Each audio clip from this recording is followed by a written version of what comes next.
Tutorial show how to remove a white background from an image using Procreate on iPad. Whether you're editing logos, artwork, or any images, this step-by-step guide will help you achieve a clean professional look. Open your image in Procreate, zoom out slightly so you can view the entire canvas. Tap the layers icon, and under background color, uncheck the box to remove the solid background. This will make the layer beneath the image transparent.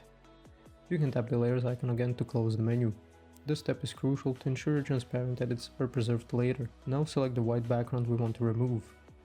Tap the selection tool, the S icon at the top left corner of the screen. Select automatic option and ensure the add mode is enabled. Now hold your pencil or finger over the white background and slide left or right to adjust the selection threshold. Sliding right increases the selection area, while sliding left decreases it.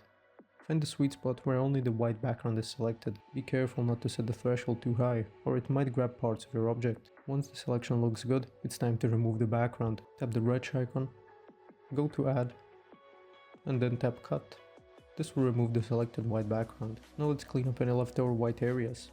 You can repeat the selection process for small leftover areas. Adjust the threshold as needed, then cut them out. For intricate spots like corners or tiny gaps, you can use the eraser tool. Choose a small hard brush and carefully erase the leftover white fragments. Lower the brush size for precision and use zoom to perfect your edits. If part of your image was accidentally erased, hold on a nearby color in the image to select it, and use the brush tool with a small size to carefully paint over the missing areas. Now to export your image, go to the wrench icon again and click on Share. Select PNG to ensure the transparency is saved. If you choose any other method, the background will turn white again. Thanks for watching. If this video was helpful, please like and subscribe to our channel for more tips and tutorials.